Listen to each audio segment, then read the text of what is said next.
আমেরিকার minister in charge উপস্থিত হলেন হিজলদিহা বিবেকানন্দ সেবা সমিতিতে।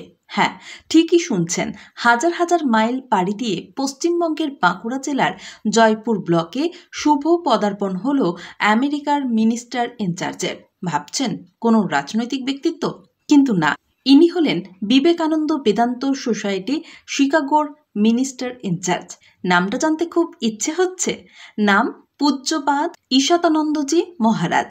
ভাবুন, ইনি এসেছেন শুধুমাত্র হিজলদিহা বিবেকানন্দ সেবা সমিতির সম্পাদক বিকাশ পালদি ও এই রামকৃষ্ণ আশ্রমের ভালোবাসায়।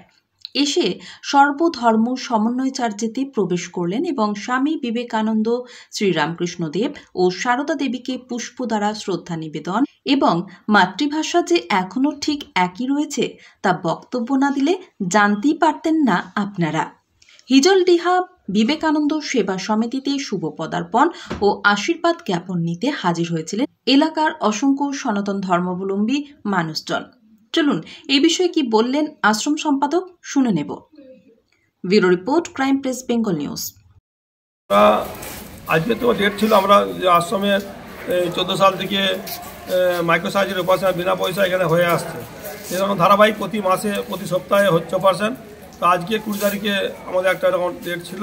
আজকে আবার আমাদের প্রতি বছর চিকিৎসা হয় ক্যাম্প, সেই ক্যাম্পও হচ্ছে এবং আজকে অপারেশনটি আমাদের বিকেলের দিকে হতো, কিন্তু ডাক্তারবাবু চলে যাবেন, আজকে বাঁকুড়া মিশনে অপারেশন আছে, সেই জন্য আমাদের আজকে 12টার সময় অপারেশন আরম্ভ হবে। ওই জন্য সব দুটো একসঙ্গে কাজ চলছে। তার সঙ্গে আমাদের চিকাগো, আমেরিকার চিকাগো মহারাজ এসেছিলেন। এই সব মিলিয়ে একটা রাস্তার আমাদের কাজ চাললো। আমরা প্রতি সপ্তাহে 30-35 জনের অপারেশন বিনা পয়সা এক্সারসাইজ করছি এখানে। আজকে বেশি আজ জল হয়ে গেল, আর তো জমাগম অনেক সমাগম থাকতো, তো মোটামুটি সপ্তাহে সমাগম ছিল। আমাদের ক্যাম্প করি, বিভিন্ন জায়গায় ক্যাম্প করছি, লোকে বলছি, চতুর্থী অনেকদিন চলছে না। তো আমরা তোমাদের মাধ্যমে যদি প্রচার করার অসুবিধা না, আমরা ক্যাম্প করে রুগী আনছি, বিনা পয়সা নিয়ে আসছি, পৌঁছে দিচ্ছি, এই জন্য চলছে, অর্গানাইজ চলছে। সব দিন চলছে, এক বছর খুব জোর চলছে। একটা লোকেশন আই ফাউন্ডেশনের মাধ্যমে আমরা কোলাবোরেশন করে কাজ করছি, সেই জন্য আরও বেশি করে মানুষ করতে পারছি আমরা, নাহলে তো অত টাকা খরচ করতে পারবো না। ওই আশ্রম, নিত্যালয়, লোকেশন আই ফাউন্ডেশন পুরুলিয়ার থেকে আমাদের হেল্প করে কিছু, সেই জন্য আমরা ওনার সঙ্গে যুক্ত হয়ে আমরা ব্যাপক আকারে কাজ করার চেষ্টা করছি। ওদিকে ঘুরে যাচ্ছে না, সবাইকে বিনা পয়সা বসা হচ্ছে।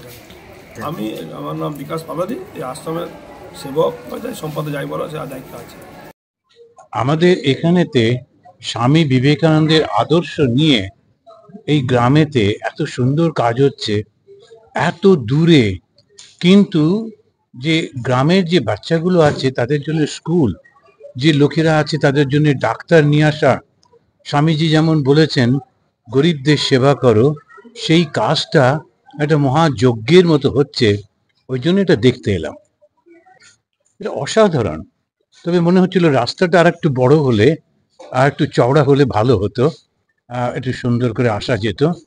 কিন্তু অসাধারণ একেবারে, এত লোক এত কষ্ট করে এইগুলো যে করছেন, সেটাতে আর এই পরিবেশটা এত সুন্দর ভাবাই যায় না।